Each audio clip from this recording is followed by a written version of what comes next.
right, and we're back. 1 week's break, and we're back again with this week's JaaTaa Season 2. Now, Fardin, welcome, and let's get started. So basically, when it comes to the whole Pakistan-Australia tour, Pakistan's tour of Australia, we missed out on the historic ODI series win after 22 years, because the last episode that we covered the first match win of Australia, which even then they looked kind of shaky. Pakistan's bowling attack was absolutely on top of their game, and then they end Yeah, up winning the series to the point where, despite losing the T20I series so emphatically, it's not even part of the discussion, really, because everyone's. everyone was taken aback Although it's today, it's happening now. Everyone forgot about it already. already. Yep. I mean, Yeah, we keep getting back to this discussion of how T20I bilaterals just don't matter anymore and yada yada. Maybe that's true. Maybe yeah, this three-match T20 series could have just been a one-match T20 series. I don't know. Would have served the same purpose, but I digress. Let's go back to the ODI series first. Historic win for Pakistan, and more importantly, Pakistan bowlers all of a sudden know where to bowl again. yeah. I mean, you look at this bowling attack. It's kind of giving you reminders of how Pakistan played in the Red Ball series last year, right? Their bowling attack was on song in a lot of situations. You think about Mir Hamza taking two back to back. Think about Shaheen getting two before lunch. Um, Pakistan were in the game most of the test matches, and even Usman Khawaja said it on record recently in one of his interviews that last year's series in the last Australian summer could have literally gone the other way. So it was good to see those guys come back, and although not the same attack, but just Pakistan as a whole, the different bowlers that came on and just kind of replicated the same results in that white ball series, in that ODI series, may I say.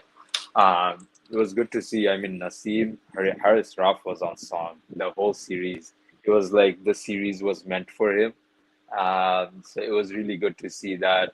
Um, and you go back to also, I guess, maybe 2022 T20 World Cup where Harris Ruff also had a good time, right? So lot of past history that's coming together.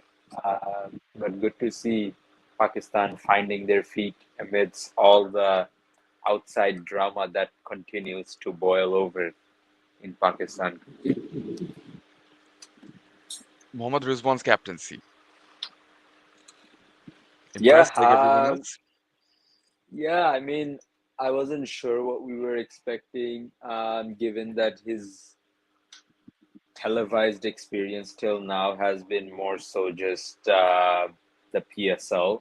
So we haven't really seen much of it other than that. But I mean, given the success he's had in the PSL, it was all just kind of a seamless transition for him. I was impressed to see, I guess, the kind of way he managed the bowlers. I thought his changing of bowling combinations and just looking at what fields to set and where to attack certain players was really good. And maybe he has some help from Salman Aga, who's the new vice captain, and that translates into the decision making. But I think even with Babar coming back into the fold and Shaheen coming back into the fold, and that being a awkward space given that they were dropped not even a month ago, and also Naseem.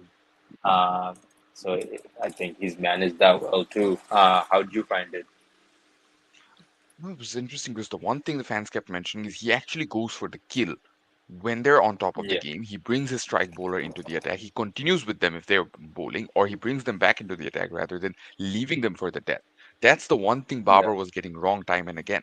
And he doesn't let the game linger for long. He finishes the innings as soon as possible, which yeah, actually helps yeah, because you never know with this current Pakistan batting lineup, you just don't know what target is too big for them all of a sudden. So someone like Sam Ayub comes in and has a couple of impressive knocks, but you genuinely don't know when to expect that from Sam Ayub, right? So yeah, overall, I think his captaincy was very good to watch. even though it's just been one series. We've seen it in the PSL. He has led Multan fantastically well. And we say that because he has been very consistent with his leadership, taking the team to the final maybe 3 or 4 times consecutively. That's a big achievement in T20s. That Yeah, says something. And maybe this should have, fans could now argue that maybe this should have happened sooner than it did. Like he wasn't even made vice captain of the T20I side despite all that PSL captaincy success that we're talking about. So yeah, having said that, I think most fans would be happy to have such a well-established player coming into the groove as the captain. Because again, hmm you don't want a Shan Masood type situation where he could be a potentially a great captain, but he doesn't even fit automatically into the playing 11. You don't want those yeah, situations. And Rizwan takes away all those situations away from the game. Like as far as I know, he isn't exactly part of any of the political problems in a sense that he's sort yeah. of friends with everyone. Babar is his No, not closest friend on the field, but he's also got not that good connection going not with Shaheen. the Saya Corp problems, not the coaching problems, not the Akib Javed problems and all that. No, no, no, I none mean, of he that. doesn't even None of play that. for Rahul Qalandar, so See, I see, was this is surprised. interesting. The Akib Javed problem that you mentioned. Akib Javed has now been named the interim head coach of the white ball side of Pakistan, with Gillespie continuing as the red ball head coach. Do you think this will impact Babar's selection going into the future, especially in T20Is? Because Babar did not have a good series here in Australia when it comes to the T20Is. Yeah, I mean, given the fact that they have two coaches and only one of them is actually involved in the selection process, is interesting. And I think what's even more interesting slash shady is the fact that Daniel Rasool yesterday put out an exclusive that said that the PCB was set to sack Jason Gillespie. And then the PCB came out and said, actually, this is false news and we're refuting this. And Jason Gillespie is staying on as Red Ball coach for the South Africa tests. They did not comment or promise anything past those South Africa tests, but knowing who Gillespie is as a coach and the kind of player he was in all his career, I doubt he will let PCB kind of disrespect him or sell his self respect down the river. So going back to your question, just in that same vein of thought, is I feel like Dizzy is someone who's probably been more inclined towards, sticking with Babar. He's played for Australia in their golden generation where, players went in and out of form at times, but they still stuck with that same core time and time again. You even look at India, Virat Kohli over the last 4 or 5 years, he averages what 31 in tests or something like that. So Dizzy's probably someone of that belief that even if Babar is going through it, Babar's the best batter in your country. You stick with them regardless of whatever it is. Akil Javed coming in makes it a lot more different because he's gonna be like, I want my Hasibullah, I want my Usman Khan, I want my Sahibzada Farhan, and all these guys to play at the top order. And once someone else takes up top three, it becomes very hard to fit Babar into that lineup. Despite the fact that he scored 41 in that last game, um, I think it might be tricky waters for him. And who knows how long Akil Javed's even gonna be in the job? Might be 2 months, might be 2 years. In a weird way, what are some of the takeaways for both Australia and Pakistan going into the Champions Trophy now? Again, the immediate next ICC tournament, that's what comes to mind. Yeah. I think you'll agree. I feel like Australia probably tinkered a little bit too much in this ODI or series than they would have liked. I feel like they wanted to give guys an opportunity and they wanted to see what a Matt Short or even Jake Fraser McGurk can do. But it almost seemed like that top order didn't have really defined roles. The role was to kind of just go out there and have a swing and see what you can do in the first 60 balls. And I don't know how that might really translate. no matter what conditions you play in. So given, I mean, I thought Adelaide was a really good wicket, and they only folded for like 160 or something in 35 overs. So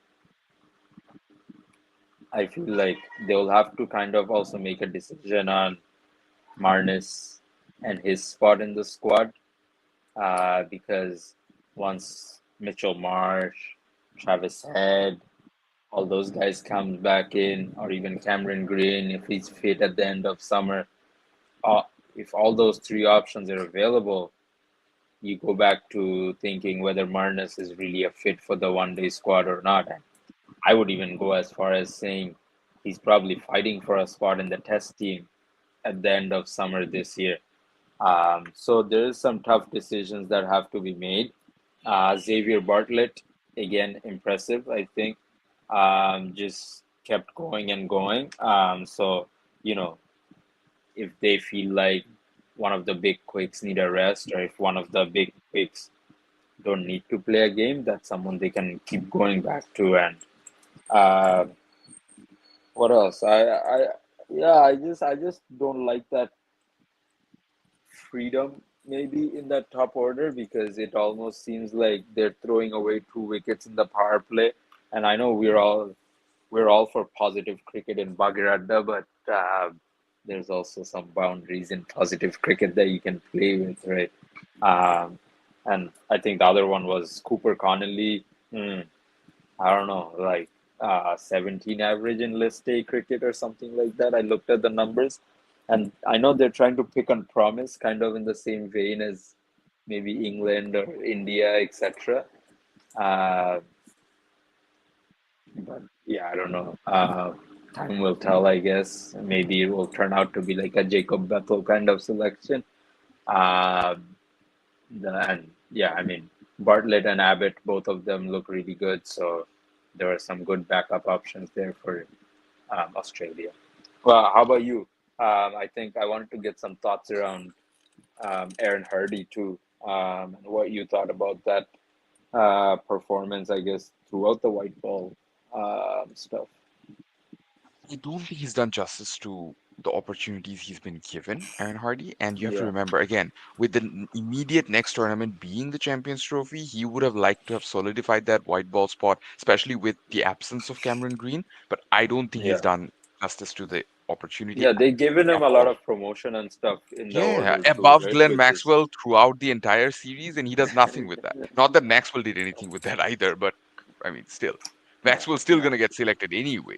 We know that. But Maxwell's with Hardy, Maxwell's playing out on the back of that double century for the that was rest of his career if he has to.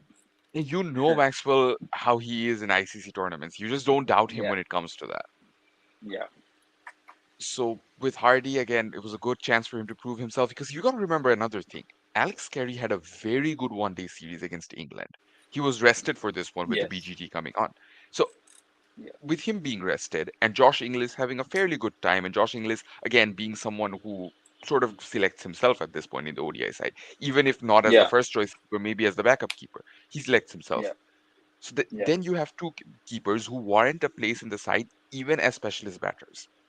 yes, yeah, These all rounders, these Aaron Hardys, these even Cameron Greens, and a lot of others who sort of play as these batting all rounders who are not contributing too much with the ball anymore. Even yeah, Marcus Stoinis falls into that category in ODIs now. yeah, So you yeah, start questioning their spot. You start questioning the spot of someone like Marnus Labuschagne, as you said, because once Mitchell Marsh comes in, you might argue that Mitchell Marsh is just as inconsistent. But here's the argument for Mitchell Marsh.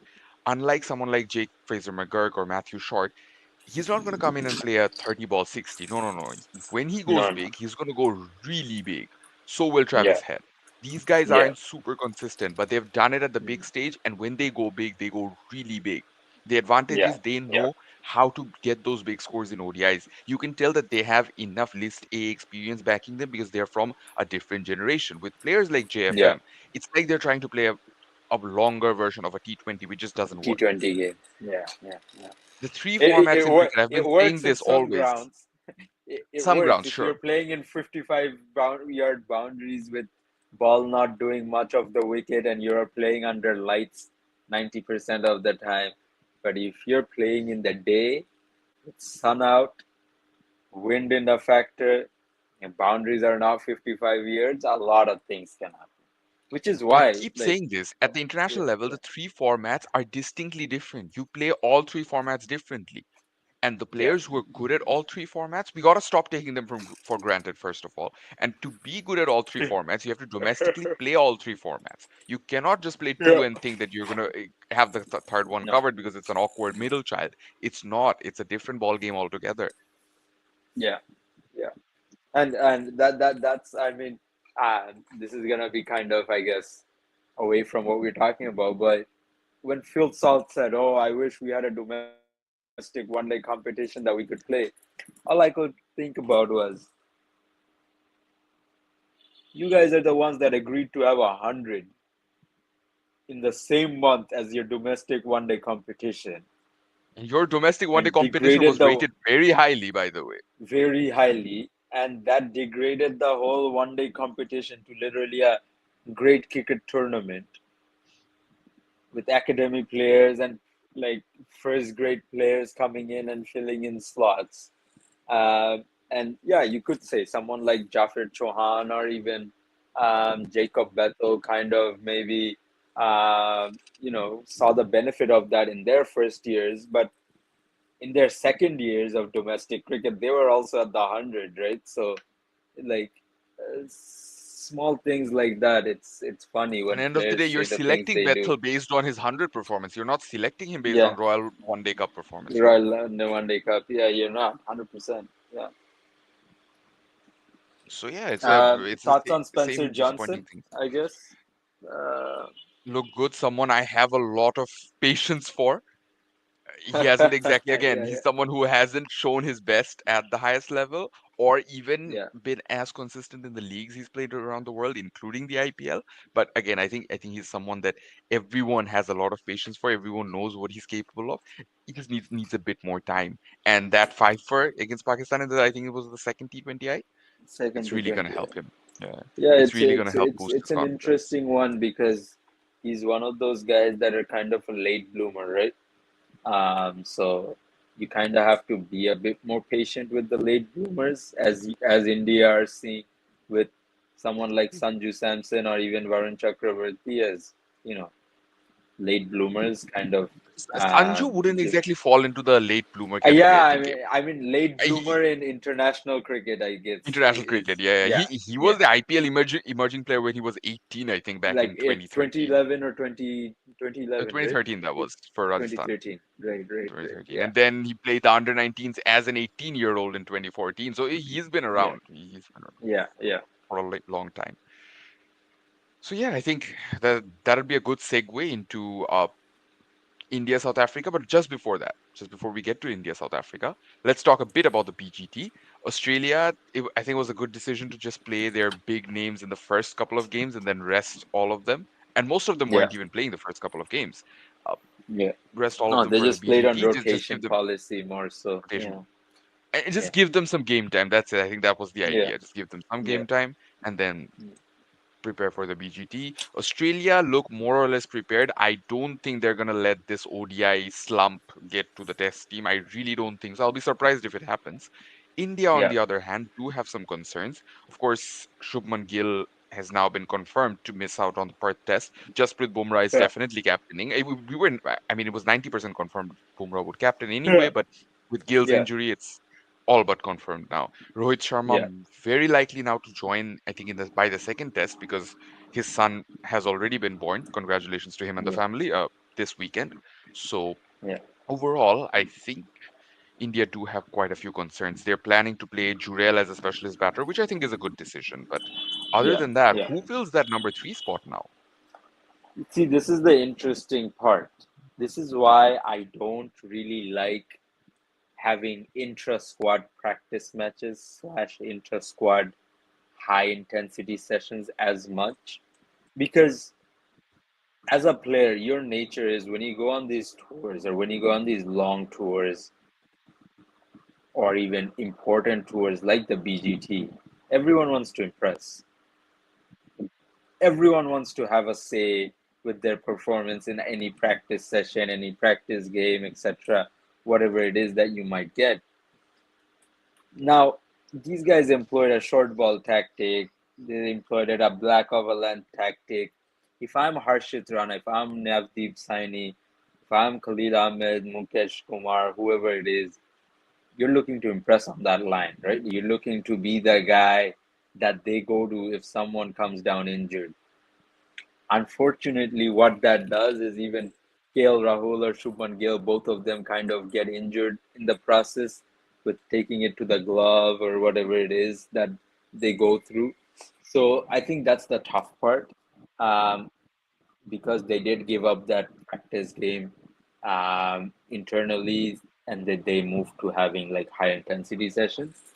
Now, in terms of who bats where, I think this is kind of a blessing in disguise for Sarfaraz, because he probably now starts the series, given that Gill is out. Now, I don't know if they're comfortable in blooding Iswaran at 3, because given the fact that both practice games, I think he didn't even cross 30. Uh, Now, do you go Nitish Kumar Reddy somewhere down the order and move Jurel at 3, uh, and just kind of give him that license to go play? Or out of everything, Mr. Virat Kohli steps up at number 3, and that middle order kind of becomes Sarfraz, Rahul, Jurel, Pant, kind of a combination in the middle. Um, I think maybe that's the route they will go, and Virat's one of those guys that will always stand up for the team, not like Mushfiqur Rahim and give up, not wanting to bat top order. That's what I was gonna say. Strays, Out of catching form, strays. everything going, everything going not his way. This is Yeah, the perfect time for Virat Kohli to step up and take that number 3 role, because yeah, the team desperately needs him. Otherwise, I would say someone like Ajinkya Rahane, had he been available, would have been a very good candidate for that spot. Again, he would also be batting yeah, out of position, but he would make it count. We've seen him do that yeah, before. We've seen Virat yeah, Kohli do that before as well. It's just that right now it's a very precarious situation. Right now it's very tricky, but at the same time it's now or never for VK. He has yeah, to take that responsibility, given what's at stake, given that this could be his last major away tour in Test yeah, cricket. He absolutely yeah, needs to take this responsibility, and I think that it'll work well for him. I think taking yeah. that number 3 role, taking that responsibility, he's soaking in that pressure. That's what he needs right now. So is Sometimes these players, Eastward when they're struggling with form, mostly this is opening? exactly what they need. Yeah, S1 yeah. opening. No, I see S1 opening. 100% opening. Yeah, yeah. I still think technically and in every other way, S. Warren is an out and out better batter for red ball cricket than Gaikwad. And Yes, Gaikwad is 100%. the other choice, right? If I'm Yes, not the mistaken. Gaikwad isn't officially in the squad, but Oh, right. they Sorry, sorry, apparently sorry. liked what they Padikkal. saw. Padikal. No, no, Padikkal, Padikal's not even in the squad. Padikkal got roped in though. Last He minute. did? Yeah, When? he did. When? Oh, This okay. was announced Oh, yesterday, I think. oh, But okay, basically, okay, okay. Padikkal is also now technically an option. He did play one test as a number 4 or something, and he got a half century. Yes, yes. So Yeah. he basically is an option now.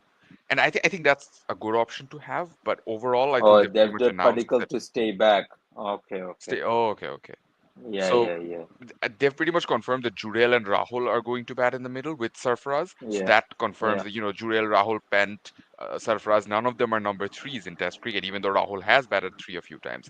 I would 100% say it should be Virat Kohli. And for once, I might agree with Alsat. Honestly, this is a very very Virat Kohli-esque situation where he could step up and get that century, and even if India lose, it And makes a big statement from his point of I view. don't think this is Alsad. That's the funny part because the next one is Alsad. He has a multiple accounts. Maybe, yeah. I mean, I guess, yeah, 100 loading twice. I don't know. Yeah, yeah, yeah, that's true. Yeah, I guess it is him twice. No, I think with the particle inclusion, I would say it's more so, is it Padikkal or is it Eswaran that they go with? Not Padikkal comes and bats at three. Um, Maybe they've liked what they saw with Padikkal throughout the last 4 days that they've been practicing slash preparing. And Yaswaran, yeah, he did struggle in the two practice games, but like I said, I think we already talked about this last episode and the one before, that you go through the process and you reward a guy who's been there, done that, done the hard yards all along, especially in domestic cricket. So, uh, if he does get rewarded for uh, his exploits in Ranji cricket, it won't be the worst thing for Indian domestic players. Seen some videos from similar Indian podcasters, and they're suggesting that in this series they should give Eswaran at least 2 games, Yeah. sort of like what they did to Rahul back in 2014-15. 2 games, he Hmm. gets a century in Sydney, and that basically kickstarts his test career. Otherwise, we don't know where his test or even his international career would be at this point. So this sort of an Yeah. opportunity is very important for young players, and I hope in a 5-match series they find ways. And I think they will inevitably find ways. But there's also been some talk about playing Nitish Kumar Reddy, and because he is more of a bowling all-rounder in red ball cricket, it'll be interesting to see where they try to slot him in. Yeah, I mean, does he play as a fourth pacer? Uh, He can. do you make Do you that not play call? a spinner in Perth? Because this is not Waka. Yeah, This is a different version of Perth. Do you just not play yeah. a spinner? Or or do you kind of just see? This is always the hard part with India, where they have to choose essentially between Jadeja and Ashwin overseas, and I think it's not right for either of them to have to go through this almost every series that they go away from home. But unfortunately, I think, when's the last time we saw Australia play two spinners at home? I don't remember the last time they did it. Maybe that Sydney test 3 years ago or 4 years ago when Ashton Agar came into the squad, but it was like rained out mostly. Uh, I always remember oppositions trying that in Sydney. I never yeah, recall no, Australia doing it all that much. no. So yeah, like I don't mind playing Nitish Kumar Reddy at 7 or 8, and kind of give that extra bowling option and see what he can do. And also it gives you batting cover, especially as he's an all rounder uh, with a lot of promise, especially in all formats of the game. We still don't know who's opening for Australia, to be honest. Uh, I think McSweeney is opening, right? I think that call was made essentially with that selection. Josh Inglis is in the squad, but I think McSweeney's 99.99%, because Andrew McDonald did say when they picked him that he's most likely to open. And And I McSweeney is mean, one for the future. It makes sense for him to open with a yeah. veteran opener like Usman Khawaja. So yeah, that makes sense. Uh, Aaron Finch said something interesting, and Brad Haddon too. And I'll run that by you and see how you feel like about that. Is Finchian thing had, and we're discussing about how what is kind of the turning point slash essential part of this series, and Finchy said it's gonna be between Rishabh Pant and um, Alex Alex Carey? Carey, because both of the bowling attacks are so good that the top order will get knocked over at either time, somewhere in that series. And then it will come down to that number 6 or number 7 spot for that wicket keeper, to both are aggressive batters, to kind of take on the game and just um, give it a go, right? Whereas Haddon said the other interesting part was he thinks it starts with that batting order of McSweeney and Kawaja, because if they can soak up India's bowlers and kind of protect Smith, Labuschagne from coming in too early and that swinging ball, and then you know, which also allows Carey to come in when the second new ball comes or whatever that is. Um, that might turn out to be the game changer for Australia. So I guess, what do you think? In a weird way, I think that that might be overselling the importance of Alex Carey because Rishabh Pant in the Indian Test side, regardless of the conditions, holds a much bigger importance because Yeah. he can do that. He can attack. He can take the game away from you. Alex Carey doesn't necessarily have that sort of a prominent role. He Hmm. does step up every now and then. We know what he did in the last Test match that he played in New Zealand. He can step Hmm. up in those crisis moments, but I don't think his role is as important, especially not when it comes after Mitchell Marsh and Travis Head. When you have those sort of batters coming in before you, usually they take care of a lot of the difficult business. Unfortunately, they're going to be missing Cameron Green's services this time. But again, Smith, Labuschagne, then followed by Head and Marsh.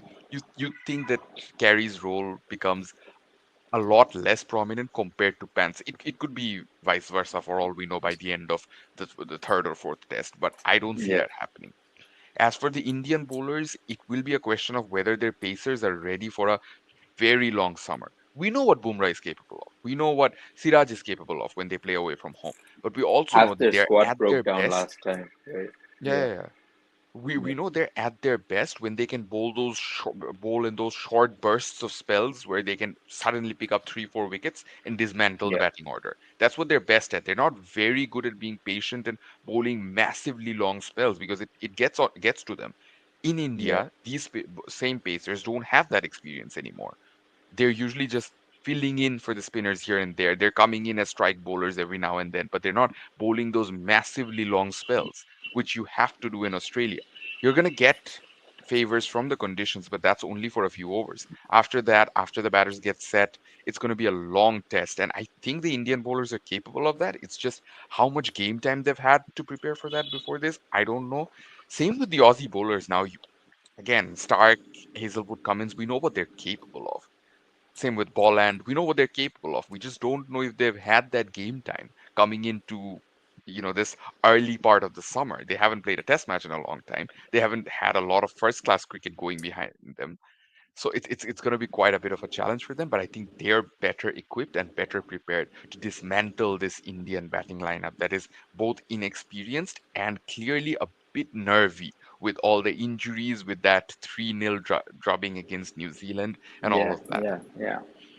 Uh, And speaking of I guess nervous that. nerves, Yeah. go ahead. No, the other thing I was also thinking about is kind of backup options for Australia's bowling attack, right? Because you have Boland, but does he play outside MCG? I don't know. Because that is his home ground, and they'll probably look to fit him in that game. But besides that, um, who do you kind of go to if some guys pull up and there's maybe a 3 day gap between the second and third test?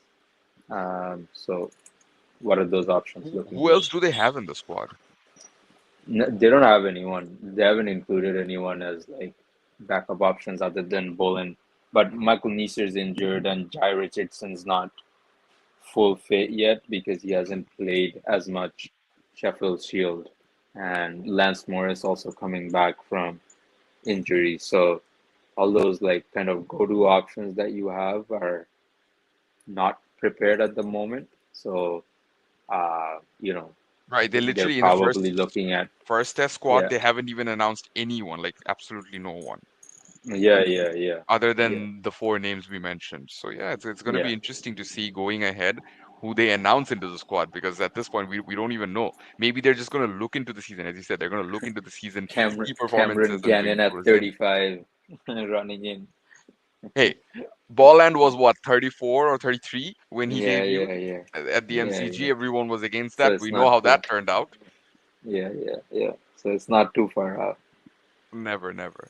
Again, Yeah. speaking of nerves and confidence, if India need nerves, they have to look at their white ball side, particularly their T20 side, because that side is anything but short of confidence right now. That The fact incredible that from Sanju Samson. What? This is like third. T20I 100 in a space of 5 matches. Yeah, yeah. He hit one against Bangladesh, and then he hit the first game here against South Africa, and then he had two ducks. I think what first ball ducks in two games, Second ball, I think, and in the or third second ball game, and duck in then the second game, third game, yeah. And then he hit another 100. Yeah, no, I think like I said before, it's been a long time coming with Sanju Samson.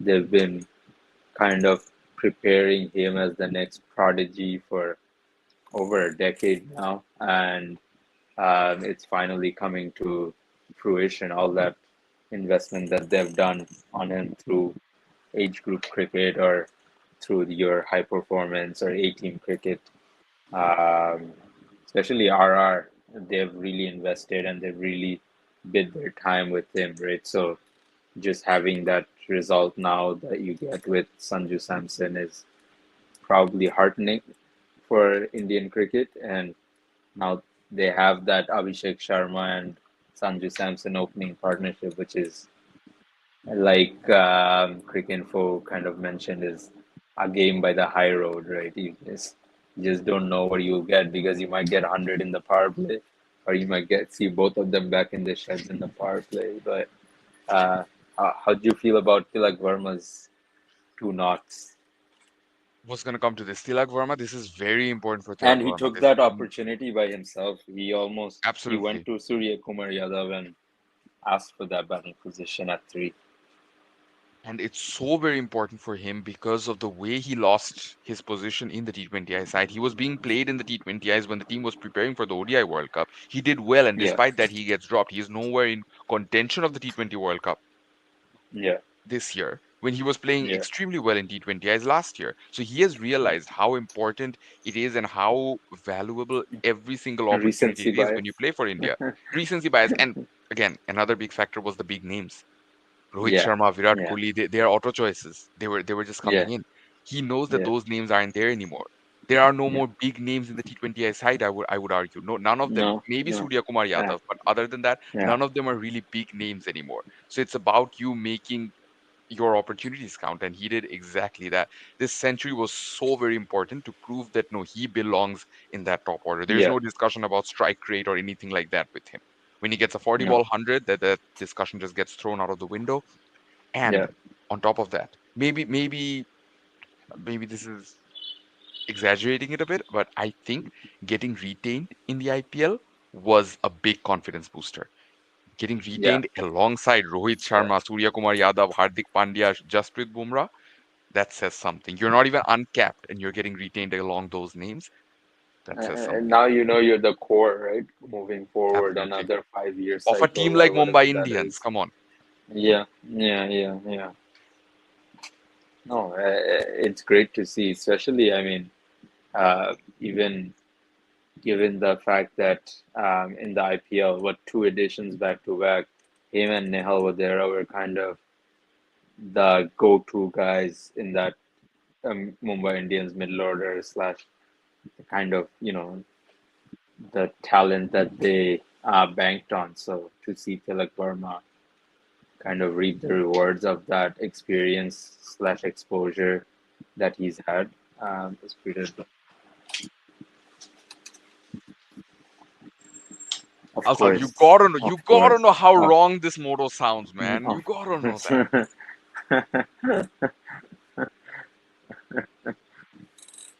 Anyways, before we get more into the IPL discussions, which we will, because the next week is the auction, of course, we're not going to have any more videos before the auction. Uh, Yeah, Sri Lanka, New Zealand. Sri Lanka are having a very good time in ODI cricket. We're not gonna knock it down. We're not gonna say that it's useless just because they haven't qualified for the Champions Trophy, anything like that, because there is still a small chance that Pakistan do withdraw and do pull out of the Champions Trophy, and Sri yeah, Lanka end up playing with this current yeah, form. yeah. No, it's sad that the series has been, I guess, kind of stop start with all the rain that's happening in Sri Lanka. It's a bit difficult to get any momentum going, but Sri Lanka have showed that they're pretty much more or less in that contention for that extra slot at the Champions Trophy. if it does come to that. And I mean, we can get into the technicalities of that Champions Trophy debate and everything, and why Jay Shah is writing an email to himself and saying that they're not gonna show up to the Champions Trophy. But no, that Sri Lanka lineup, like we talked about, what maybe a couple of episodes ago, or even like when we were doing our last season, is Sri Lanka went through the growing pains of a transition side, right? Their initial phase of what it was like, kind of losing all your big players or even like your support staff, and having to blood a lot of youngsters, a lot of new talent into the team who've never played international cricket or even A-team cricket for that matter. Um, and they stuck with those guys, Samara Vikrama or even Nisampa and all these guys. They stuck with them and they kind of believed in them to be the ones to take the lead forward. So to see all those guys stepping up and to mainly see Kusal Mendes finally coming onto his own after all these years, especially. So, you know, uh, more or less, it's good signs for Sri Lanka cricket, and you can never go wrong with sacking Chandigarh Singh as your coach. So, Kusal Mendes as the number three now seems to be yeah, the ideal wicketkeeper batter that Sri Lanka need given the circumstances. They don't need him to be the most consistent guy. They don't need him to be super attacking or super defensive. I think yeah, right now he's at the best stage where he's giving the team exactly what they need. yeah, and with someone like Kamindu Mendes or even Liange, Asalanka and Liange coming in behind him, right? That middle order slash lower middle order is very much uh, experienced slash trusted middle order. Some guys that you can bank on to get the runs should he uh, not click one of these days. But he's kind of, like you said, absorbed that role of being the guy that everyone bats around, and he kind of takes the game forward. And I think that really works well because they tried fitting in Chandimal into that lineup. They tried fitting in Minod, and then they tried fitting in some of the other guys too, right? But um, it's too many cooks in Sri Lanka's patience with one. Chandimal is something that needs to be studied at this point. That's the thing. I think when you depend or like invest so much in one guy in the initial stage, I think it's the same thing as what Bangladesh have done with Liton Dash and all these guys. You know, they believe in it so much that they're like, oh no, this is our be all and all. When it really isn't at the end of the day. Across formats, they have given Chandimal every single role from T20 opener to T20, sorry, from test opener to test specialist keeper, from T20 opener to T20 captain in the T20 World Cup, which they won, by the way. Like, And he everything dropped is just himself. so random. He dropped himself for Malinga to come in and captain them. Again, everything with this guy is just so random. He's Yeah, done everything, and it's not even in a good way, that he's done everything according to what the team needs. No, a lot of times it was him doing everything just so that he could be fit into that team. It's a bit weird, yeah, but again, whatever works for them. New Zealand, I think it's a good decision, even though they're losing the series. I think it's a good decision that they went with this young and inexperienced team. They have rested a lot of big names like Devon Conway, Daryl Mitchell, Rachin Ravindra, just so that they can yeah, give these young guys a good opportunity, because they are going through that transition phase pretty much. yeah. Yeah, no. This is how you transition, more so, right? This is Growing pains. how a transition phase, exactly, like the growing pain. And when you have a vision slash when you have an outline that you can fall back on in the transition phase, that then there are things that you can look forward to, right? Like once you get over the hump, a lot of teams don't have that in their transition phase. They don't look like they have an idea or they have a blueprint for what the post transition phase success looks like, right? So giving Mark Chapman that number four slot and sticking with him in that middle order and giving him that longer road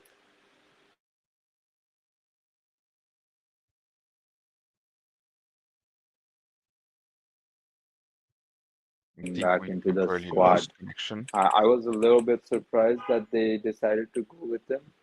Um, but also, now that Glenn Phillips has kind of become that all format player, Mark Chapman is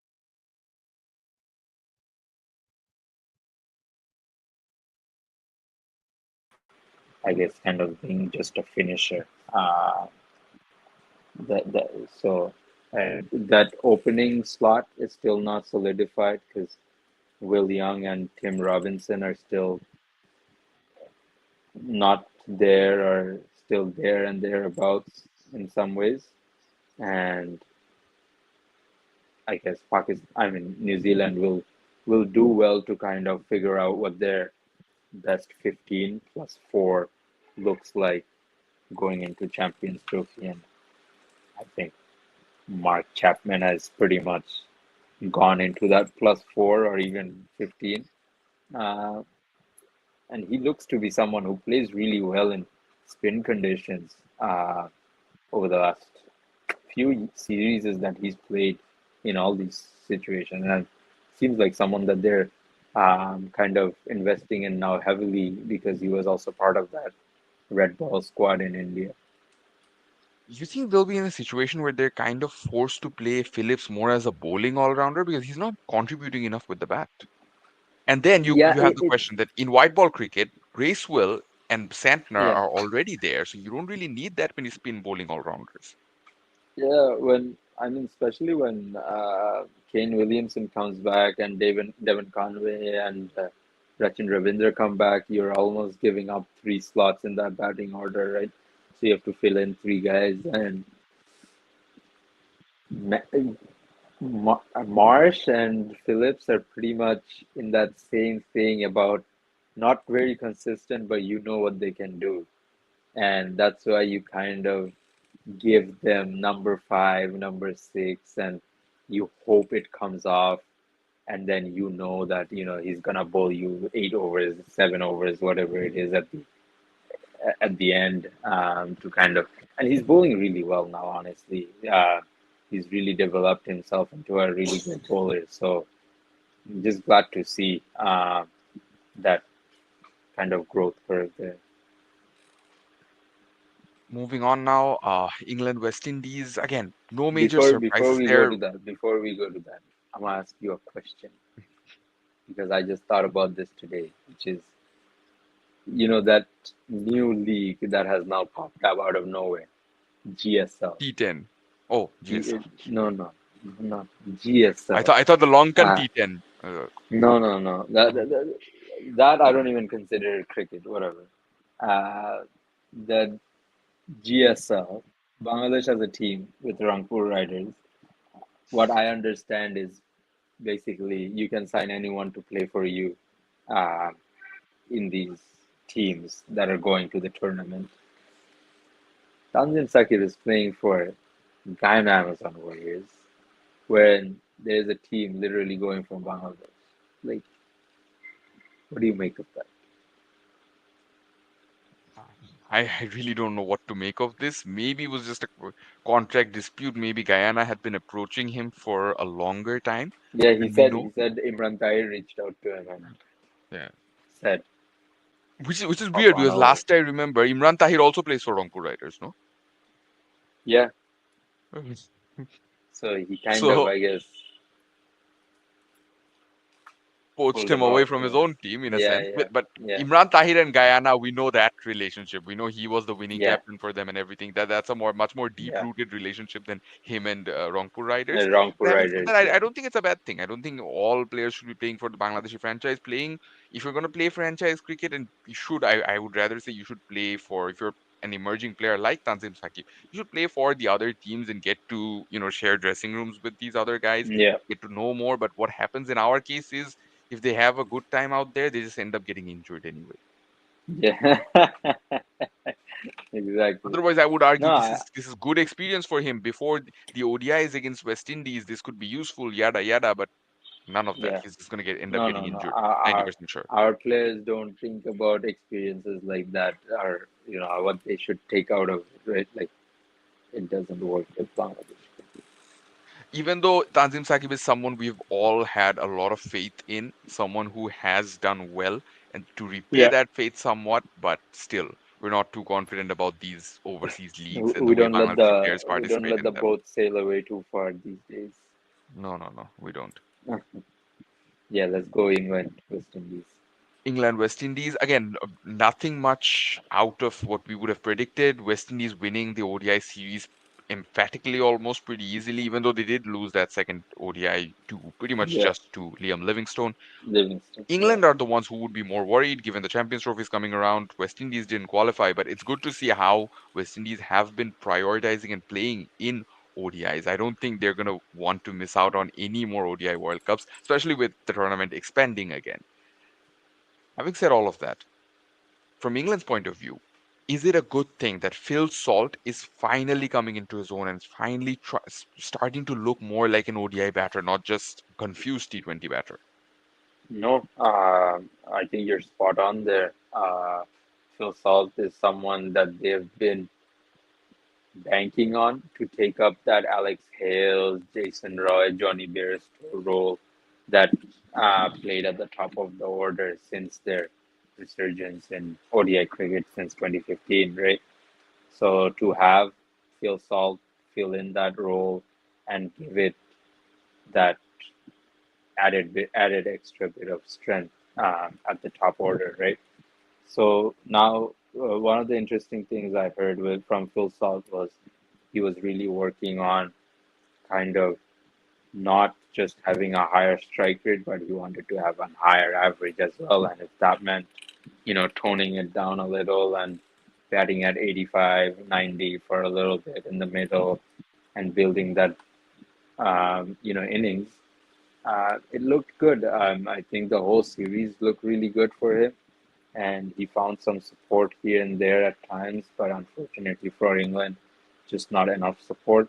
Bethel and Mousley looked good here and there, and um, I think once Butler comes back into that lineup, him and Butler kind of opening together might be just what England need at that top order, and they'll just need to hope that Livingston's West Indies series isn't just a one-off, and this is kind of that resurgence that they've been hoping for from Livingston.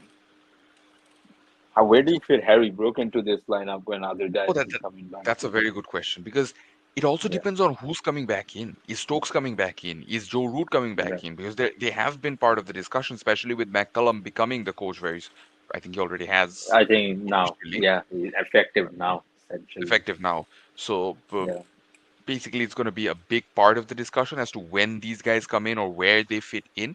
And Harry Brook, yeah, he needs to. I think he's done enough in the last series that he played against England to basically walk into this side. I think he's done yeah, enough. yeah, He has yeah. warranted that spot, and they need to figure out a way to build the rest of the batting Fit. lineup around him because he's the Yeah. one for the future. He's the one who's going to deliver more and more going into the future. Having said that, This is Butler why I may don't need to like take these less of a role plug. Yeah, yeah. even Go as a no, no, go captain on. because Yeah, I don't think he really has all that much left in him anymore. Maybe I am underestimating the big man, but I feel like his ODI prowess, we've already seen the best of it, and he may yeah, be better off slightly lower down the order. yeah. It's not a bad shout, because that Will Jacks Phil Salt top order you kind of have to persist with and give it a bit of longer run, right? Now that you've kind of committed to that top order or that But opening I also partnership. wouldn't mind throwing Duckett in there just to have a healthy Yeah, competition going on. yeah. That's not bad. Gives a bit of a left hand option too at the top order, and Duckett, like he plays in what Test cricket, he doesn't leave a ball, so it's not the worst thing to have a guy who's not leaving a ball in ODI cricket. Um, so yeah, that's definitely. it can be that trio that kind of figure out who plays where, or even sometimes some guys might be better suited for one condition and one guy might not be suited for that condition. He's kind of the spare batter in the squad across all conditions. So that's definitely an option there, and yeah, that's something they can plan around, especially now leading into that Champions Trophy in what 2 months, 3 months time from now, essentially. Uh, And we I still I don't know where don't it's going to really take place. we stay yeah less than 100 days to go. We don't know where it's gonna take place, and I don't really like this concept of calling back retired guys or bringing back retired guys, no matter who it is, because like we saw with South Africa, they took the tough decision of not bringing back AB de Villiers when he wanted to come back in 2019, and it hasn't been the worst decision for them now because it gave a longer rope to a lot of other guys in that middle order, right? Over the years, and even someone like Rassi really developed himself uh, through that period of time. So I don't know. What do you make of, I guess, Stokes wanting to come back in? I mean, not I can wanting. always I see the think McCullum temptation wants him behind to come wanting back to. in more than he wants to come back himself. I can always see the temptation of the coach to bring Stokes back in because A, Baz has that brilliant relationship with Stokes on and off the Yo, field. I think But we're having on some top of that, technical it difficulties a little bit here and there. Just stick with us here. Just looking to get that connection worked with. But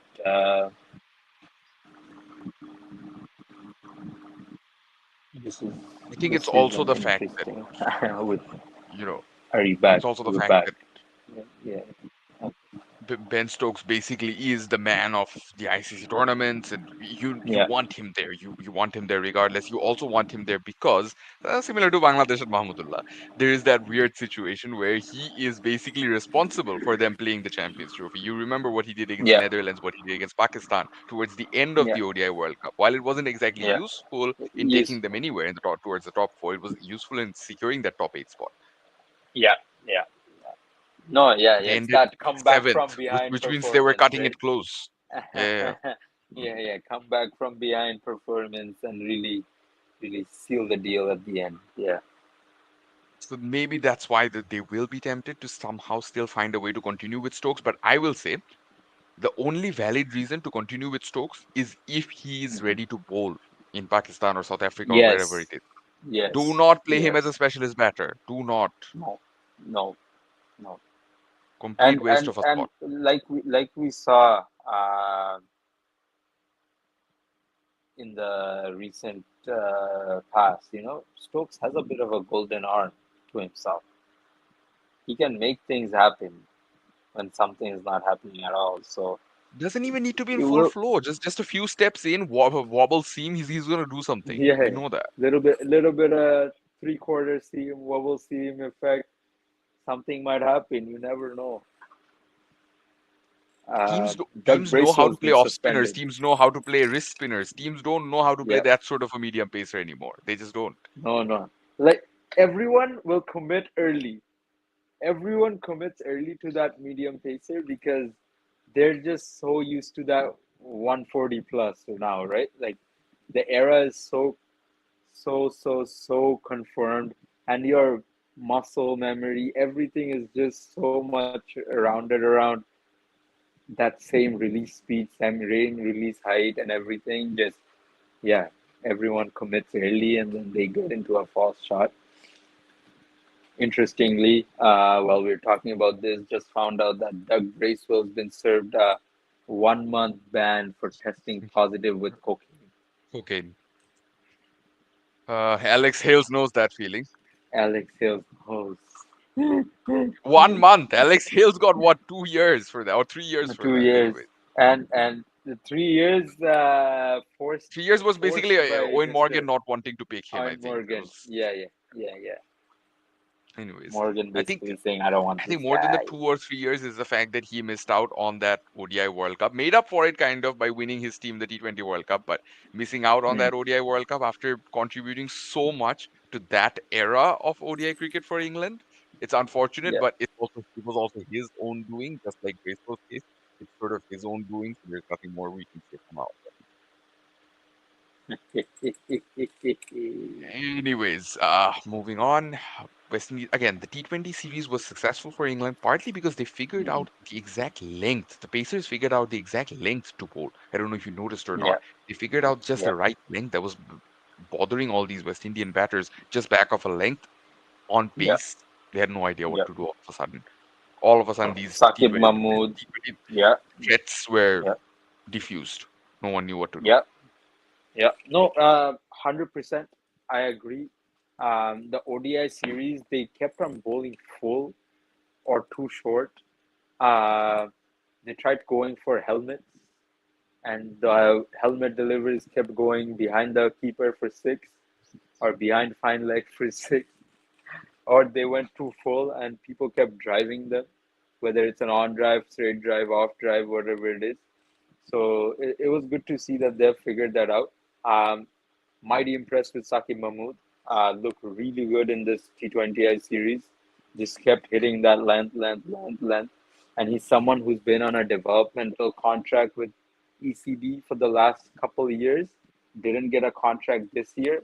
So, he had a little bit of, uh, you know, extra energy to prove that he deserves to be in that contract going forward.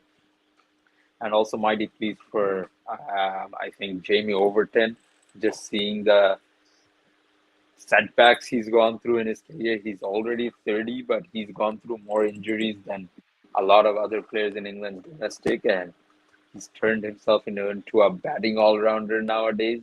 But he was called on to bowl in a couple of these matches and really showed his ability with the ball, especially that 3 wicket haul, maybe in the third game or the second game, third game, I think, third game.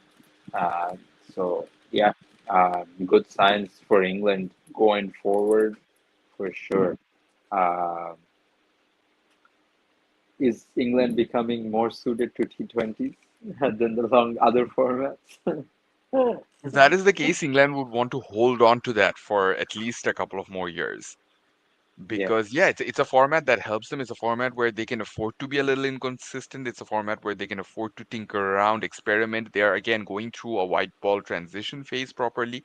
They've already gone yeah, through that transition in red ball cricket. It's white ball that they're more concerned about right now, and I think they're doing a pretty good job. Someone like Bethel coming into his own, playing that innings. Moosley had a good spell in the second T20I or third T20I. yeah. Overall, I think they're doing pretty well. Sam Curran is one player who I don't know what he's going to do now going into the future because his role as this batting all rounder, I don't think it really works very well. Number eight batting all rounder. No, no, he's now batting up at six in Six, most six, games six. across Sorry. both Yes, formats. yes. Yeah, yeah, But yeah. again, They pushed him up, right? Yeah, the whole point is you were touted as one of the most talented left arm seamers when you first arrived. Your batting was always good, but it's not going to be good enough to pull your weight. That the whole point is yeah, your bowling was what made you who you were, right? So yes, yes. it's a tough conversation to have. Maybe England have some plans we don't know about yet, but we'll see. Other than that, the last T20I, there were some talks about how in the last T20I, a lot of performances were basically IPL auditions. You can talk about Bethel, you can talk about Lewis. I remember the only two guys who flopped for West Indies were Puran and Hetfire, Recency bias. the two retained. Yeah, yeah. Yeah, the true retained players. Yeah, yeah, yeah, yeah. They don't care. They already Yeah, have their you have contracts. nothing to worry about because you're gonna go to India regardless, no matter what happens. So, you can have a little bit of extra fun. I heard Puran And wants to both for play very Test good cricket money. apparently. Yeah, yeah. I heard Puran apparently wants to play Test cricket, so that's They interesting. should have just roped him in for the Bangladesh series because that's the best point And to that, start anyway. yeah, yeah, yeah, exactly. Just come in, have a swing. Why not? But how'd you find Bethel and Mousley in their first, I guess, series is now with uh, the main setup in England, and their debut series. I think both have looked good, mostly especially with that bowling all-rounder role is not easy in the current English setup because Yeah, essentially what he's doing is he's replacing Moeen Ali, despite not yeah, being the batter of Moeen Ali's caliber. He is replacing Moeen Ali. He's going to have to bowl. yeah, We saw him even bowling at the death. I think he went for 14 or Hmm. 15, but it doesn't matter. It's the fact that he's brave enough to bowl at the death that yeah, says enough about him. And yeah, sort of this white ball spinner that they need desperately, kind of. I think yeah, it's a good start for him. Bethel, I would say, definitely more impressive. That 100 experience paying off. yeah, yeah, He has hundred that game percent. in him. And I think Bethel is also someone else who came into the side because he had that bowling to offer. He didn't really bowl much in this tour, but we know he has that to offer as well, the Yeah, useful left arm spin. And there have been some talks of roping Bethel into the test team because of that reason, because he can contribute with both bat and ball. So it'll be interesting to yeah, see going ahead what they do with this young player. yeah. And he's going to New Zealand, right? So with the test squad. Uh, so yeah, it will be good to see how he fits into And that going to, mold. if he gets a game in New Zealand, we know that it'll be more as a specialist batter who can bowl a bit of spin every now and then. Yeah, That's where his yeah. batting will really come into the test.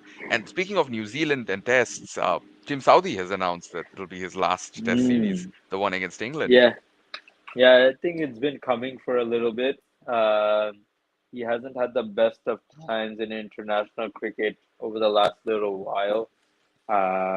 His form has started to fall off, but like it is with New Zealand, they try to make the best of the resources they have, and he's been a champion bowler throughout his career. And with Trent Bolt's retirement, he kind of needed to pick up that extra weight, but now I feel they've kind of seen Matt Henry really stepping into that role and picking up the O'Rourke. extra weight, or Ark coming in really well. And they've got a couple of other options with Ben Sears and Nathan Smith now. And yeah, Josh Clarkson also there in the white ball setup. So yeah, like just all around, everything considered, I think Southeast figured, right now is the right time. But he's also pulled that extra card out of his pocket and said, if we go to the World Test Championship final, I want to play. So that's Which kind always of makes interesting. sense because if England, so Yeah, basically, if New Zealand do beat England 3-0, that's it. They don't have any yeah, more tests before the World Test Championship final, which they pretty yeah, much qualify for. So I think what yeah. he said in this context makes sense. It's not that he's coming back after 6 months to play that tournament. No, No, no, no. no, yeah, It's that the if immediate next if test match. yeah, yeah.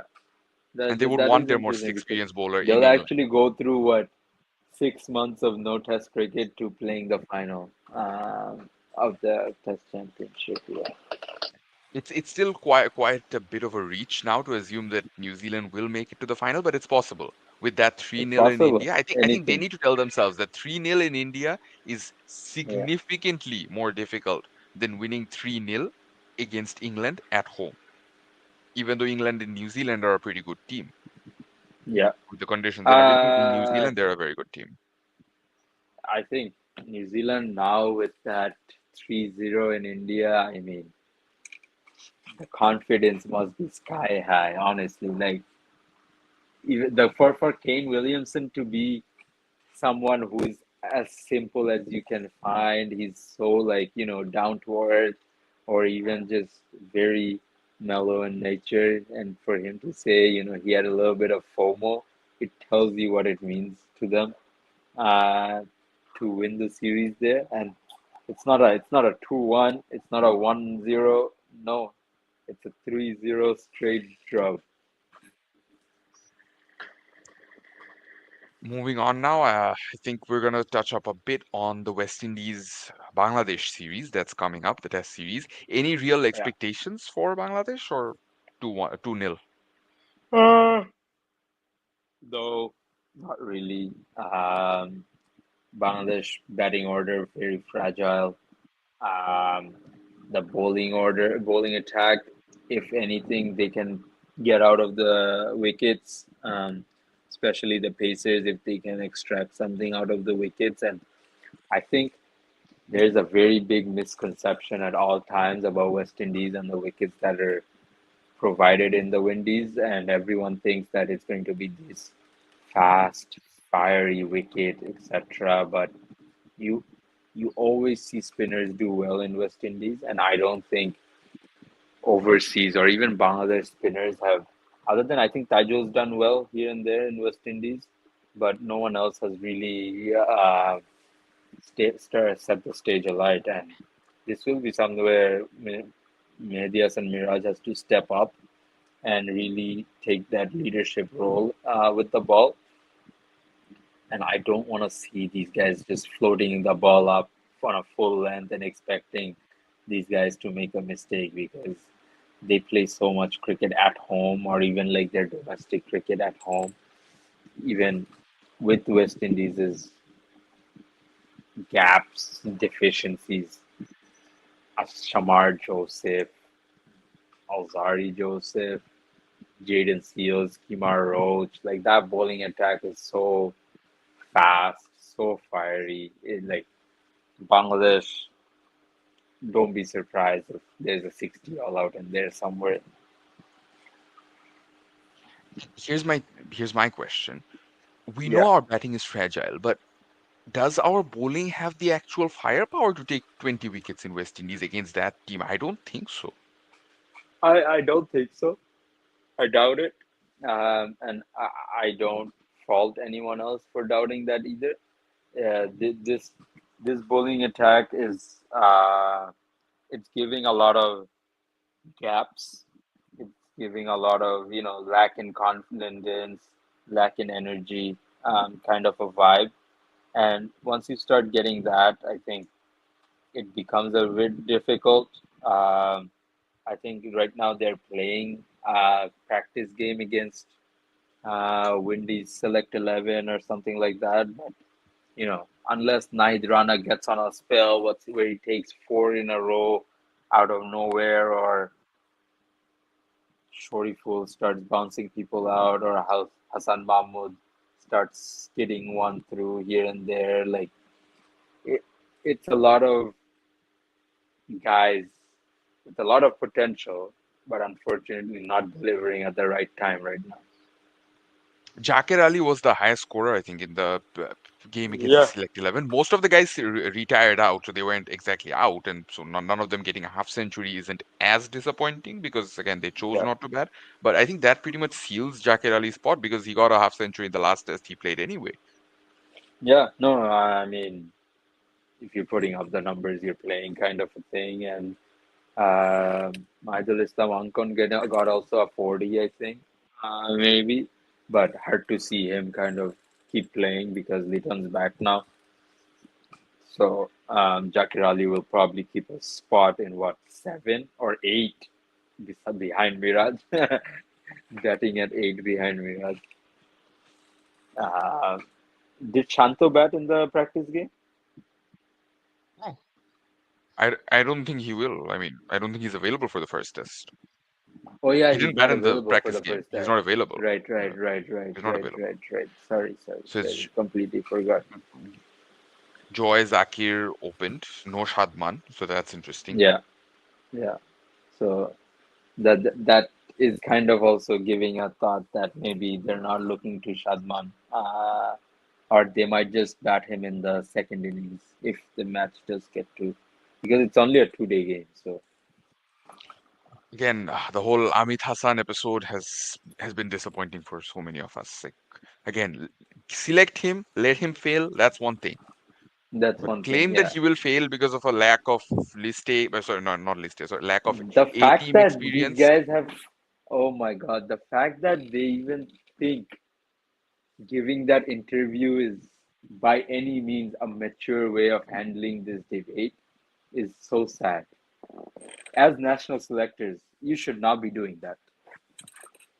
There is no need as national selectors to be doing that, because now, to anyone with a bit of knowledge about the game, to anyone with a bit of understanding of how Bangladesh cricket works, it's giving vendetta for something that we don't know, right? Like Farhad Hossain went through this, didn't perform for 2, 3 games in um, Bangladesh colors and never played for Bangladesh A or Bangladesh ever again. And he's one of the most prolific batters in Bangladesh domestic cricket and probably one of the best slip fielders, according to Mohammad Isam. But yeah, I mean, Amit Hassan 200 this week. Numbers. It's straight numbers. Like you can't fight that, right? So You can make stupid arguments like there's no space for him right now. He can't be fit in. Like, bro, Shanto just got yeah, injured. He was an ideal easy. fit, ideal number And four you to take that decided to spot. bring a mid-order batter for a top order. Yeah. Sorry, I think I I think got it's you time got we cut can. off in the middle because of the internet. My internet was bumping out. I think we can move on to the last segment. If I'm not missing anything, we can move on to the last No, no, segment, which is yeah, basically yeah. the IPL auction that's coming up next week. We know that a lot of teams will have a lot of things in mind, but this, I'll give to CSK. First of all, no, this is not happening. Even with Shakib's I age think being on that you know. CSK radar, I don't think this is happening. Let me pull up something. I know why this comment came. I know exactly why this comment came. Let me pull this up right now. I have to show this to you. This because CSK posted this picture that I think got a lot of Bangladeshis excited. Where's the picture? I think the internet is cutting off again, I think.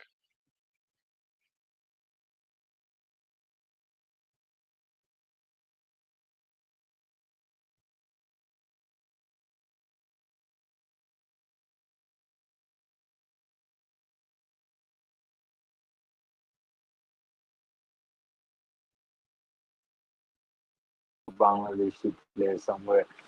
So I always find that interesting. But now that CSK posted this picture, where is it? Bill Deer? No, not this. Not this. Yes, this one. So this is the picture that CSK posted, and of the silhouette, a lot of people started thinking that that's Shaki. So just on the basis of that silhouette, people are going, "Oh, Shaki to CSK." Did you see the Rangpur Riders imitated that post? It was so weird. What? Rangpur Riders What is imitated this? that post and basically posted this, who will be Khushdil Shah's replacement. Oh, not replacement, sorry, partnering up all All-rounder rounder. partner. First of all, what is an all round partner? That's not even a What thing. is an all-rounder partner? Freaking so stupid. Like when you try to be relevant, at least put up something that will make it relevant, not some Khushdil stupid. Shah, really, man? Man, this is just petty shit. Just like naming your team that Dhaka Capitals, as if there's a lack of genuinity, freaking creativity in our country that we can't come up with a different name other than Capitals. I don't even get it. There is already a Capitals franchise globally. So how did they even get the permission? Like, I don't know. I actually, yeah, that's interesting, but I think it's not the trademark is under GSW, not under oh, okay, Capitals. okay. That's why. Okay, it's like That's how why. Knight Riders actually have a trademark under Knight Riders, but GSW not Capitals. Okay, that Yeah, makes sense. yeah, yeah. But moving on again with the IPL auctions coming up, a lot of interesting names. If I had to ask on top of your head, who will be the most expensive player this time? Use it your help. Yuki Chahal. Interesting. I'm gonna go with Rishabh Pant. Oh, yeah, not bad. Yeah, yeah. And the thing is, Punjab are going to disrupt a lot of these teams' plans. If any of the Freaking teams have a plan, 110 crores. bro, it's so weird because none of the teams went with Unless that they spend strategy. stupidly. unless they spend stupidly, where they spend like 25 crores in some player or something like that, unless they do that, I see them disrupting the market 100%. Because some people will try, like, there are some RTMs out there, right? Some RTMs are out there. Very obvious RTMs are out there. You think about Chahal, you think about Rishabh Pant, maybe that's an RTM. You think about Glenn Maxwell, that maybe that's an RTM. So there are a few RTMs out there that are obvious, but if it's out of your budget, it's out of your budget. If you can't And match, there's another thing. I think now with, if I'm not mistaken, with this year's auction, you could also play yeah, around with the RTM in a sense that i- if a team pulls out the RTM, the auctioning the team other still has team the right can to keep also bidding. rise.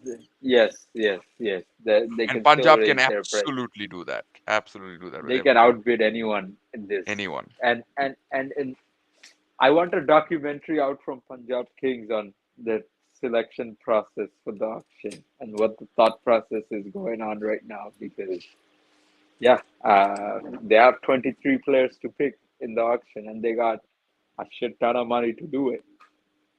If this was Chennai, Mumbai, Kolkata, even RCB, there would be multiple documentaries by now, or multiple Yes, companies yes. lining up to make that documentary by now. No one cares about Punjab, No, no, unfortunately. no No one one cares. cares about Punjab. And their Even now, the success doesn't conversation is about allow how them they're to going to disrupt the auction, not who they're going to pick.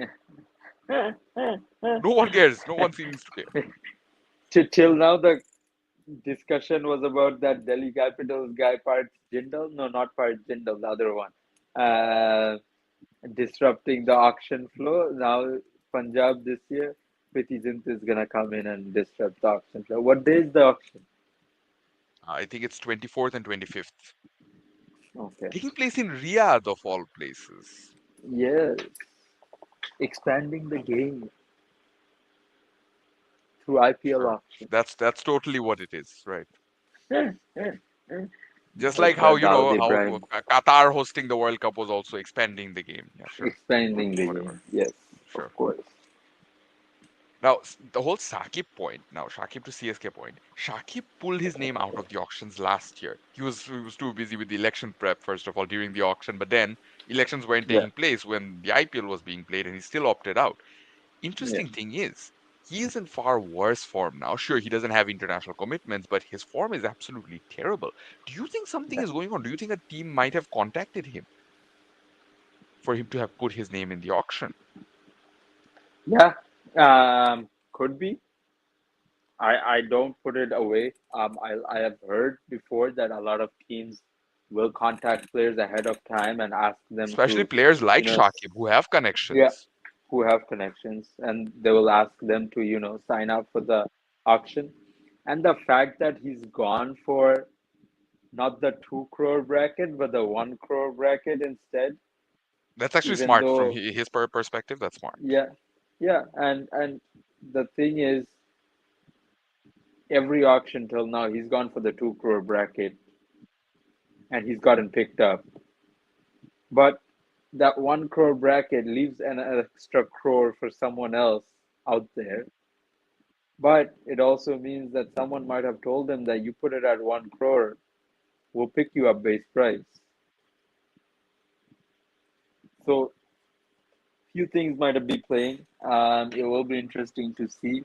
Uh, I was just talking about this with someone that, with the form that he's in and everything else going on, bowling action stuff, outside noise. I don't know if an IPL franchise will want all that baggage on their back, but you never know. Honestly, IPL teams put in the work to mask things all the time. So a lot can come out of this IPL if he does get picked. Concerned with captains. Now, let's take a team like Delhi Capitals. They've made four very good retentions in the form of Yeah, Akshar Patel, Tristan Stubbs, Kuldeep Yadav, and the uncapped peak being Porel. Problem is, they don't really have an out and out captain in those four players. They can make yeah, Akshar Patel captain, they can make even Tristan Stubbs captain for all we know. But those yeah. aren't exactly screaming out Screaming. Yeah, names that make us captains or whatever. But yeah. the same time, a team like KKR, similar issue. They have retained a total of 6 players already. None of them scream out as captains, like, okay, no, no, Captain. we are definitely here to lead. No, none of them do that. Someone like Shreyas Iyer does that. Someone like Rishabh Pant does that. Yeah. Even someone like Aiden Markham does that. Yeah. Yeah. So, how big of a bidding will we see just for this particular category of captains? And again, how much will Punjab disrupt that? Yeah. Someone like Rahul, someone like Pant, all those guys who are locals and good captain material will be in high demand, given that, you know, teams will look to have someone that they can build around for those 5 years, someone they can put at the helm, even for 2 years in a 5 year cycle or 4 year cycle, whatever it might be. So yeah, like I said, like you said, if it takes an extra crore after RTM and that's all you need to get the player, Punjab can do it, right? If it's an 18 to 19 difference, they, they're not gonna be fussed about it because they got 110 in the bank. So there will be some bidding wars, 110. And do you see any overseas players really pushing for a captaincy spot this year? It's tough to tell, but here's another issue.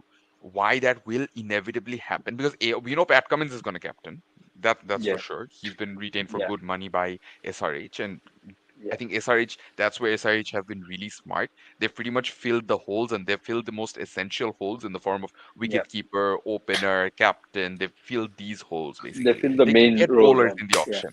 Yeah, they yeah, can get bowlers. That's It's not a problem. They don't have too many bowlers. They don't have any spinners. It's fine. They can get spinners. yeah, They can get bowlers. yeah, But this captaincy thing, they've sorted it out. Now, why overseas captains will come into place because Mumbai Indians, out of 5 players they've retained, 4 of them are solid Indian captains. Four yes, solid Indian captains in there. yeah, yeah.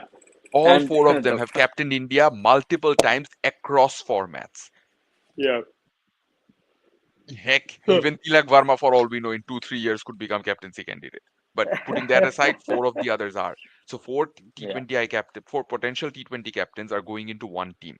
That means that they will have to look at overseas options. Other teams will have to look yes, at overseas options from somewhere because the only ones available in the auction are Shreyas Iyer, Rishabh Pant, KL Rahul. KL Rahul hasn't had a good time in the IPL for a while because of his strike rate. Rishabh Pant yeah, still isn't rated all that highly as a T20 player or captain. Shreyas Iyer is one yeah. player who's rated very highly as a captain, Very, but not the best yeah, batter. So yeah. there have been talks about how Steve Smith, because Ponting is pairing up with, but not pairing up, he's literally going to be the head coach. He's going With to be the head leading the coach. auction for all we know. He's Yeah, going to go for someone like Steve Smith. Steve Smith yeah. is not going to be very expensive, but he's going to go with for Steve Smith. He's going to then he might go Open for someone the like Rishabh batting Pant. and captain the team. It's not the worst. Absolutely. Yeah, Absolutely. Because then yeah, you get Smith. I would advise that if they get Smith, it's best not to go for Shreyas. It's better to go for yeah, Pant. yeah. You They can't have have a two keeper in players the of form of Prab similar Simran, traits. but come on. Prab Simran is not going to be your shoe-in, No, no. shoe-in Yeah, auto choice player yeah, for the whole yeah, yeah. tournament. No, It's not. no, no, no. I guess what it is that a lot of players also want captaincy positions. So someone like Surya Kumar, he outright said that he's interested in a captaincy, or his aspirations is towards a captaincy position in the IPL in the future, and what that looks like. I think they gave him some extra money to keep him quiet for now because that uh, you know they want Hardik to continue no matter what. So other guys just kind of shut up for the time being, at least. So, yeah, it will be interesting to see how teams kind of handle that. I don't know if someone might play that card of if you pick me up, if this franchise picks me up, I'm not gonna play. I don't know if someone might do that or ask for a trade. Can you ask for a trade after the auction? Is it possible? I don't think so. Again, they keep changing the rules all the time, so it's hard for me to keep Yeah, track. But I don't so think it's so. I hard don't to think keep that's the track exact on this. thing. Yeah. But for a team like KKR, for example, do you just say, okay, no, fudge it, we're going to have Russell as captain or Rinku as captain? and not going to go through the hassle of trying to get another captain back.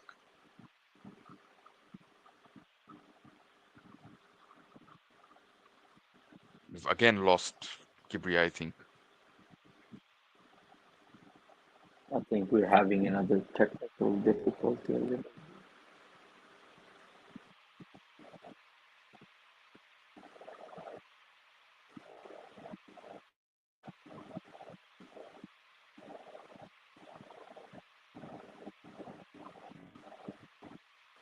Might have cut off. Not sure if I lost Rakimo. Yeah, I think we can hear and see you now.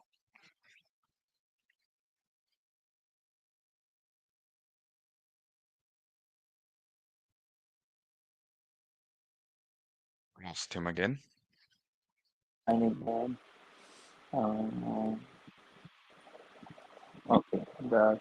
Oh, oh.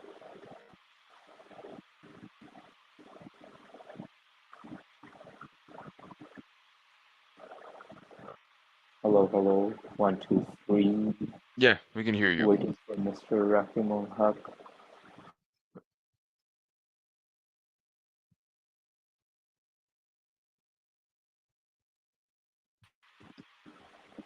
Anything?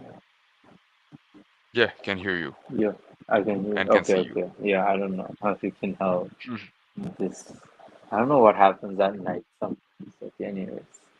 So for a team like KKR, do they just put that headache aside and say, okay, no, Rinku or Russell is going to captain for us. The rest of the team sort itself out.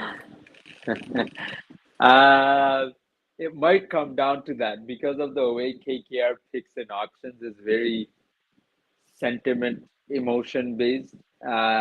So I think there is a lot of chance that it might come to that because a lot of guys who are captaincy material or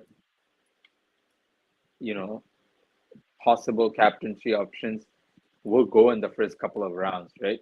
And if they don't get end up getting the guy that they want in those first couple of rounds, they might just settle for all right, we've invested in Rinku all these years. Maybe it's time to give him that leadership, or our golden child Andre Russell been there for us all these years. Maybe it's time, we give Russell the mantle to handle the leadership of the team.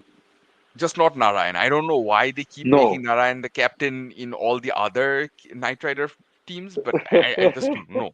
Just no. Freaking Trinbago Knight Riders keeps losing because of this guy and his stupid ass decisions. And And then Trinbago used to also freaking dominate the tournament. exactly. And then LA Knight Riders too, same thing. Same thing. Like Nitish Same with Kumar was Abu Dhabi batting Knight at Riders. Yeah. six. Mm. Yeah, Nitish Kumar batting at six. A top order batter batting at six. Saif Badar batting at five. Unmukt Chand batting at opening. Like it's so much going on. Like or even number three. Like, he's Anyways, playing like coming four back guys. to the Yeah. Yeah. whole point of KKR and the sentimental value that you mentioned. They did go with the sentimental value of roping in someone as mentor who has been associated with the Knight Riders franchise, but not with KKR necessarily, and that being Dwayne Bravo. Dwayne Bravo is just as qualified as Gautam Gambhir, but his approach is quite drastically different, I would say. Interesting change and interesting person to get into as that mentor role because we know the mentor pretty much runs the show in IPL, let's be honest. Yeah, yeah, yeah. Mentor is the big dog, but I think a lot of it is dictated by the retentions that they've made. Uh, Sunil Narayan, Andre Russell, they've asked for one of their best mates to come in probably, and Rinku Singh is one of those guys that they kind of have taken under their wings in the last little bit, where he's also become that flamboyant kind of a flashy guy, and might release a interview like Hardik Pandya where he considers himself 50% Caribbean. I don't know. We'll see. But yeah, I think that has really translated into that.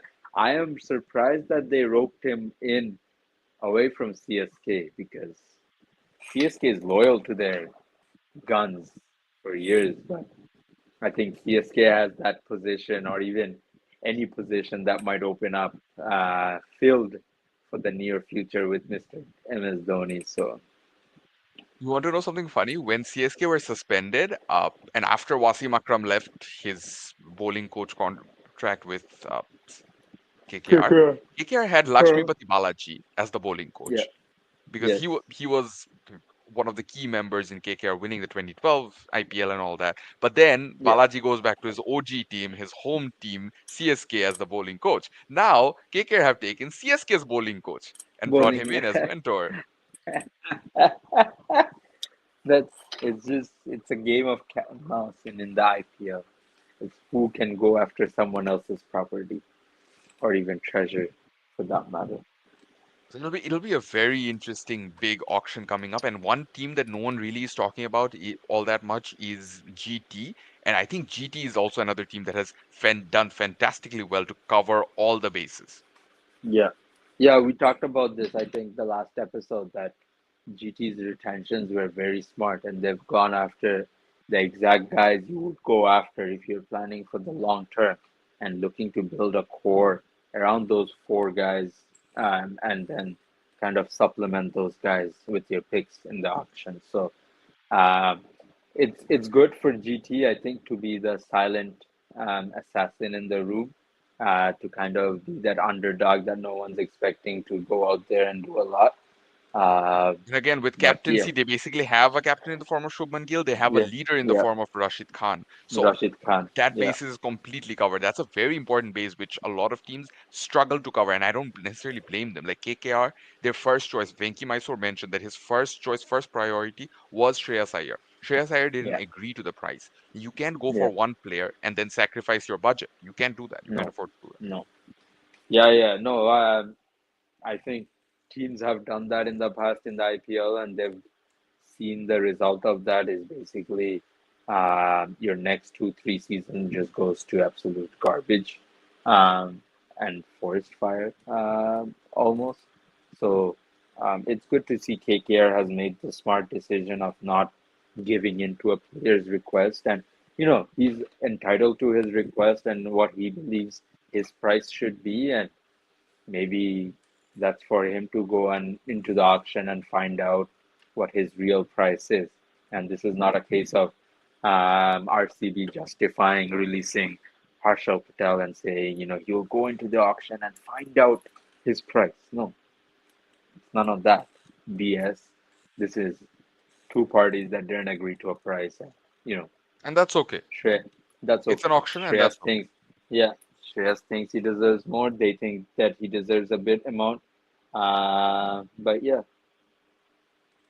another victim of the CSK silhouette trap. James Anderson is a much more likely surprise pick for them than Shakib Al Hasan. That's all I'm gonna say. And James Anderson, with the whole impact player rule, is All going to it took is contribute one silhouette, and significantly more. CSK media, social media gang was sitting for coffee, and they decided, how do we get our engagement up? Put a silhouette They of got a someone that looks lot of like it from Shakib. Mustafiz last time. So Mustafiz, exactly. It's like, yo, put up a silhouette beside Jadeja of someone like Mushfiq, of Shakib, and that will get Bangladesh talking for the next 3 days for sure. so much for we are done with Shakib and whatnot. Okay. What about Nahid Rana? Is Bonnie the one player that from Bangladesh I can confidently say will get a chance is still Mustafizur Rahman because he had a good season last year. So last season, this year, sorry, last season he had a Yeah, good time, and I still think he's the only one who's going to get an out and out opportunity. So other than that, I don't see anyone else really getting that chance because end of the day, every team can only afford 8 foreign players, and there are a lot of yeah, options. yeah. Oh no, I mean, once once you have a good IPL season, that becomes the recency bias or your currency. It's not like we said. To continue to get picked in international cricket, you have to do well in T20 leagues. You have to do well in international cricket.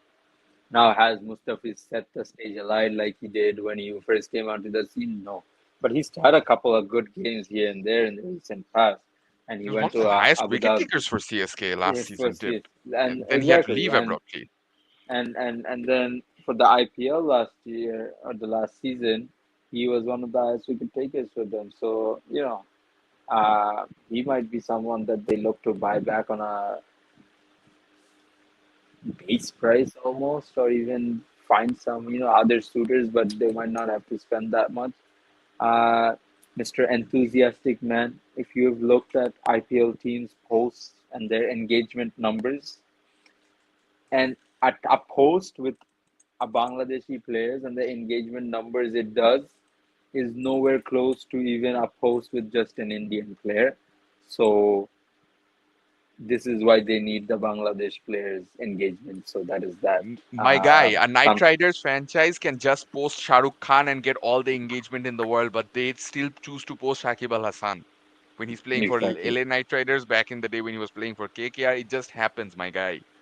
We don't even know Uh, why. We're not encouraging it. We're not bragging about it. It just no, happens. it just happens exactly. Yeah. Anyway, so overall, another team I just wanted to touch up on, Lucknow Super Giants.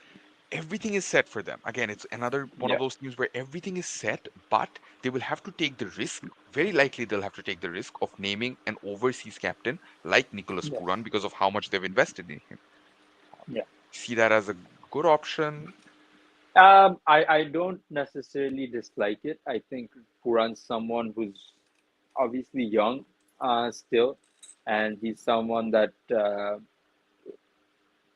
they can build around for 3 4 years, 5 years.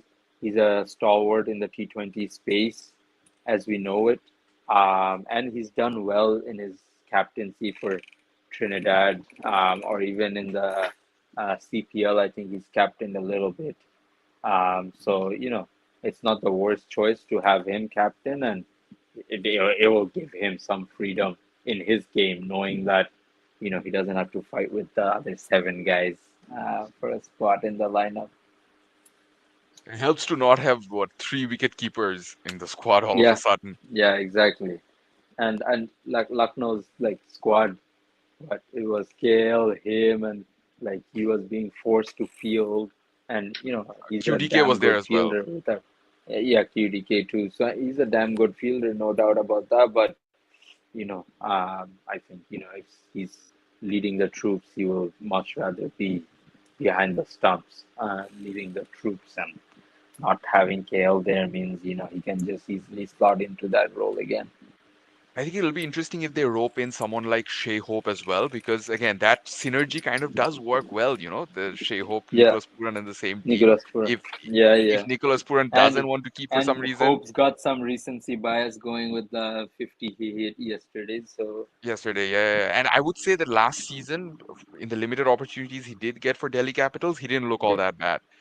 yeah, yeah. That Delhi Capitals was another team that was brimmed with wicket keepers. They had a lot of options. They were overcompensating a bit after that whole Freaking, accident fiasco. like there was like what Abhishek Porel, Kumar Kushagra, Rishabh Pant, Shai Hope, Rishabh Pant. Christian That's four Stubbs. keepers. Oh, Tristan Stubbs. That's five keepers in one squad, man. That's too much. Even in a So yeah, playing even 11, now, technically they do have two keepers. It's just that Tristan Stubbs doesn't keep as regularly keep anymore, so it. that's understandable. But they still do have two Yeah, keepers in the four players they've retained. yeah, So overall, yeah. that's and I think Lucknow's other retentions is just that I think they spend a little too much on Mayank Yadav. But other than that, if they have a plan, that's great. Bishnoi, I am so glad that they retained Bishnoi for 11 crores, Yeah, and I think that's a yeah, mistake Punjab made. Punjab should have offered Arshdeep a blank check to begin with. yes, That's what I would have done yes, rather than throw him yes, into the auction. yes. No, you should have. They should have stuck with him because They would have still even though they saved have, so much money. Like again, yeah, what are you afraid of?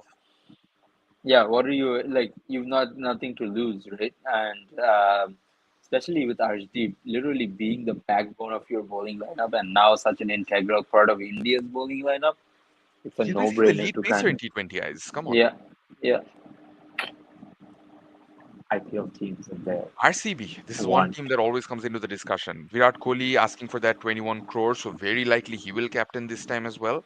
Yeah, Because no Faf. Faf has done his part. We've discussed this yeah. last time as well. Faf has brilliantly And done he his part. probably We wants don't to know what come back into that role now too, who after a couple of years away.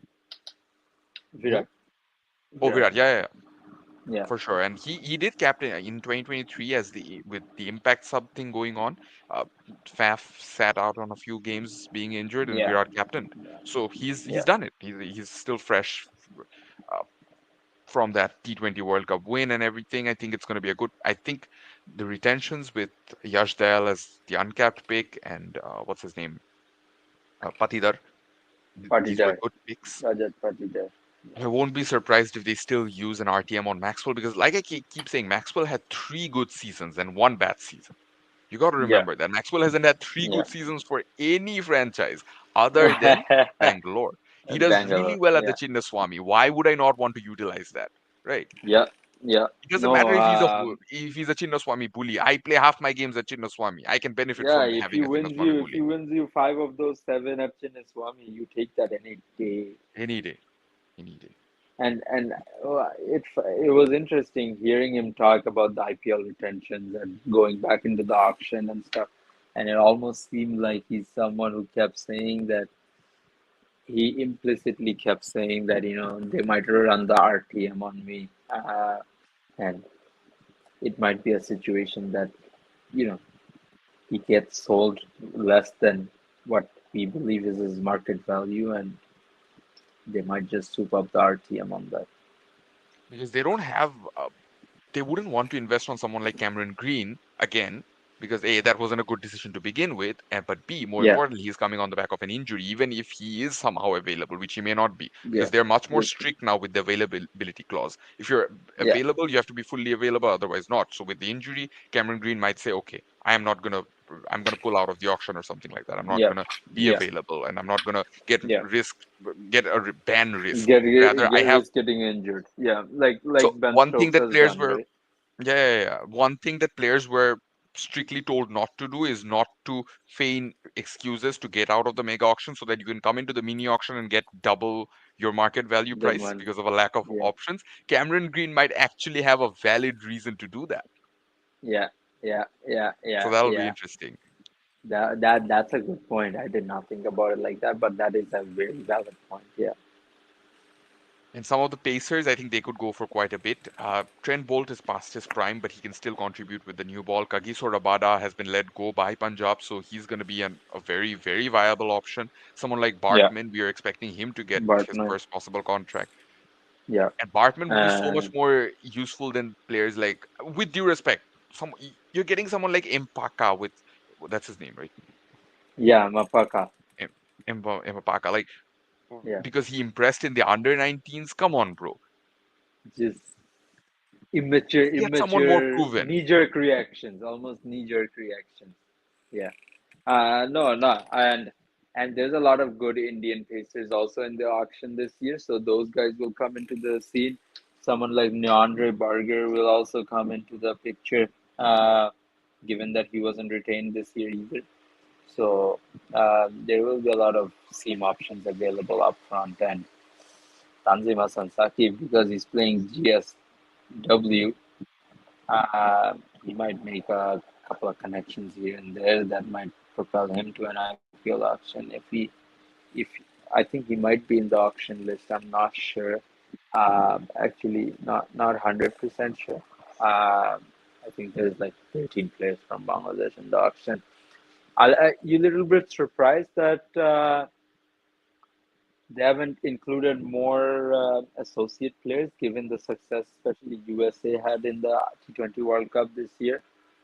I am surprised, but I wouldn't say I'm too surprised because there's also the fact that with the mega auction, as we keep discussing, a lot of players go into the mega auction, and there's just too many options. And teams get a call. Teams get a call on who they prefer, and teams tend to prefer. It's not an insulting thing necessarily, but teams tend to prefer the familiar No, it's faces. just yeah, They tend to yeah, prefer the yeah, familiar faces. So I won't be surprised if after this come the mini auction after that. when there aren't as many options available, teams will look to explore the associate nations a lot more. Yeah, yeah, agreed. And because there Agreed. won't be the big names exploiting the whole mini auction thing, associate players will come into the game a lot more. Will come into Right the now, game. they wouldn't want to build a team around the associate players, which I kind of Yes, understand. yes, 100%. 100%. I think Fardin, we are pretty much at the end of today's discussion. I'm not gonna keep you around for too long. Uh, any final say on the whole Champions Trophy fiasco, and where do you think it's going to end up? Pathetic. I think the way that teams have now allowed this one board to keep doing everything the way that they want to do it and just keep pushing everyone over.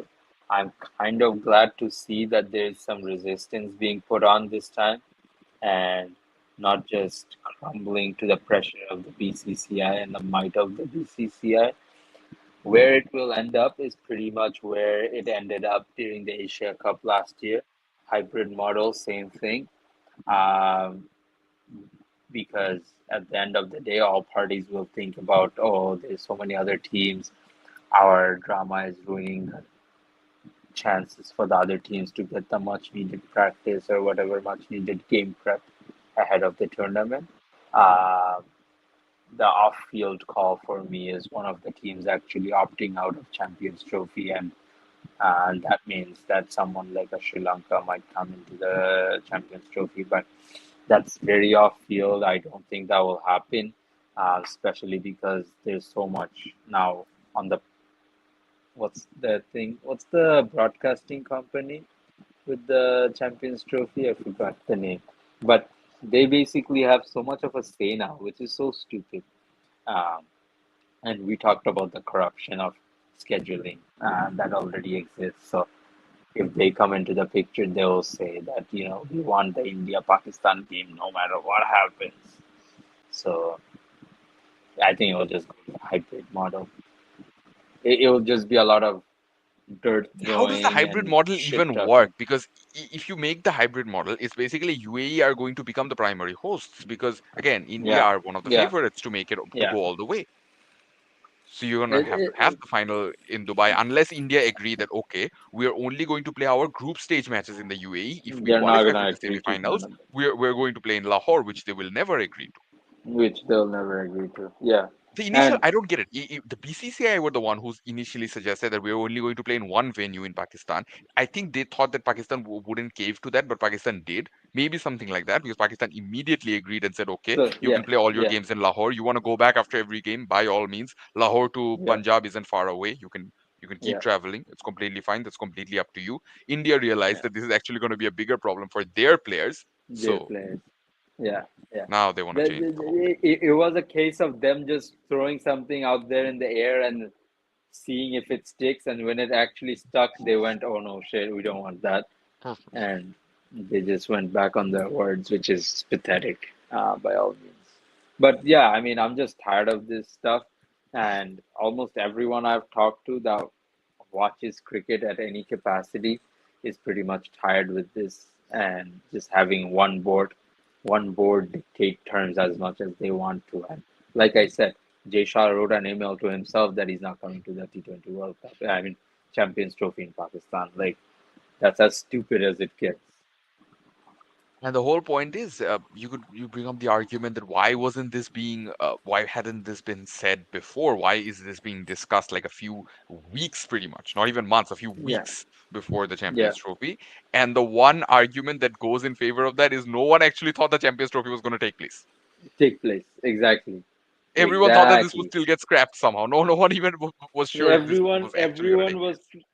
of the idea that we'll get around it sometime, and then 3-4 months before the tournament, they'll just announce, yeah, it's not practical to do this tournament, and we'll just cancel it. And when it actually followed through, everyone's like, yeah, shit, I think that's where the PCB have done a pretty good job because any other, had it been South Africa, let's say, had it been South Africa who were supposed to host, South Africa would have been tempted to say, okay, let's cancel it, let's count our losses. It's not going to be yeah, that bad because we're going to be hosting the World Cup in a couple of years anyway. But yeah, Pakistan, it's this or nothing for them. yeah. Yeah. And regardless of all No. the Yeah. issues going on, they are going to be hell bent. They're going to try everything to somehow host this tournament. We know that. So it's going to be very interesting to see where things end up, honestly. Fardin, once again, thank you very much for this late night show. And Thank you. for No. more, stay tuned to Bagheradda. We'll be back, inshallah, next week. Hopefully, no more Yep. 1 week break. Inshallah. We'll be back. Yeah. Inshallah.